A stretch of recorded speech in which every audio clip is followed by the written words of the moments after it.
ఇల్లు మీది రిజిస్ట్రేషన్ ఖర్చు మాది. క్రెడాయ్ ప్రివిలేజ్ కూపన్ తగ్గించుకోండి. ఈ మెగా ధమాకా ఆఫర్ పొందండి. CREDAI Vijayawada property show.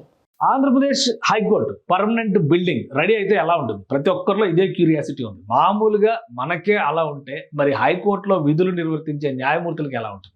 వారికి కూడా ఆసక్తి ఉంది. హైకోర్టుకి సంబంధించినటువంటి గ్రౌండ్ వర్క్స్ పైన రికార్డు స్థాయిలో కాంక్రీట్ పోరింగ్ వర్క్స్ జరిగినాయి. సో అందులో కొన్ని బంక్స్ లాంటి ప్రాంతాలని డెవలప్ చేస్తున్నారు. 13 రకాల బ్లాక్స్ ని వాటిని డెవలప్ చేసి వాటి ద్వారా 7 అంతస్తుల బిల్డింగ్ కట్టబోతున్నారు. ఆ డిజైన్ మనకు తెలుసు.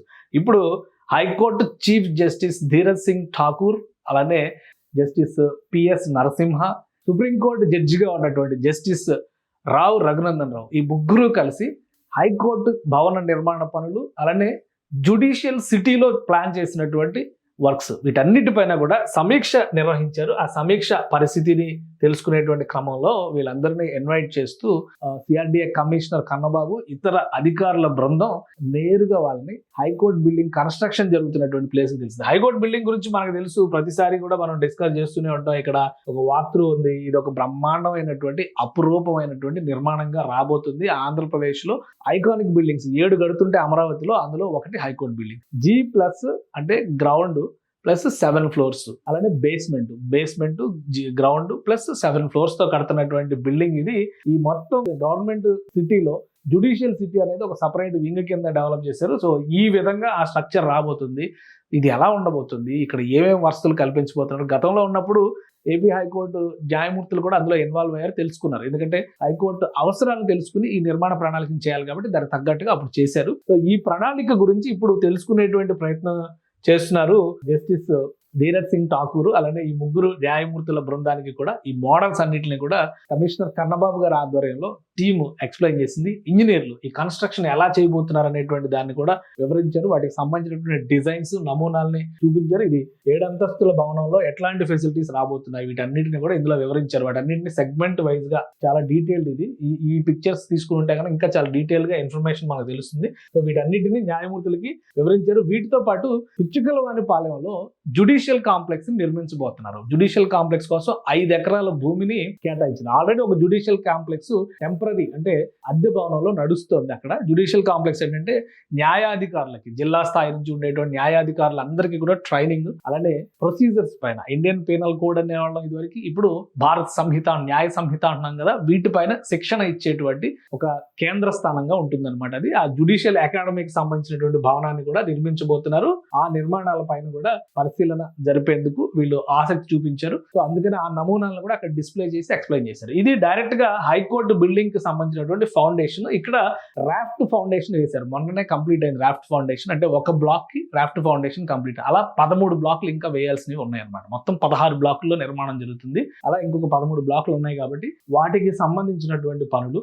ఇక్కడ వస్తే ఈ బ్యాక్ సైడ్ మనకు కనిపిస్తున్నటువంటి దృశ్యాలు, ఇది ఎక్కడో వేరే ఊళ్ళో చేయట్లేదు అనమాట. ఈ నిర్మాణం అంతా కూడా ఈ బ్యాక్ సైడ్ ఇక్కడ కనిపిస్తుంది చూడండి క్లియర్ గా. ఇది ప్రస్తుతం టెంపరీగా ఉన్నటువంటి బిల్డింగ్. అంటే అమరావతి డిస్ట్రిక్ట్ కోర్టు బిల్డింగ్ కింద దాన్ని నిర్మించారు. దాన్నే ప్రస్తుతం హైకోర్టు కింద ఉపయోగిస్తున్నారు అనమాట. సో ఇక్కడికి హైకోర్టు షిఫ్ట్ అవుతుంది. ఇక్కడ నిర్మాణం ఉన్నదంతా ఈ ఫౌండేషన్ కనిపిస్తుందంటే హైకోర్టు నిర్మాణం అంటే. ఇక్కడ ఎన్ఎక్స్ బిల్డింగ్ అని చెప్పని ఒకటి జగన్మోహన్ రెడ్డి గారి టైంలో, ఆ గవర్నమెంట్ ఉన్న టైంలో అనుమతులు తీసుకుని బడ్జెట్ అలొకేషన్స్ రిక్వైర్ చేసుకుని, ఎందుకంటే ఇవన్నీ ఈ బిల్డింగ్ లో నడిపించడం అనేది అసాధ్యం కాబట్టి ఎన్ఎక్స్ బిల్డింగ్ అని చెప్పని ఒక అగ్గిపెట్టిని కట్టారు అక్కడ. సో ఇక్కడ అంతా ఐకానిక్ స్ట్రక్చర్స్ వస్తే అది మాత్రం ఒక అగ్గిపెట్టి టైప్ లో ఉంటది అనమాట ఆ బిల్డింగ్.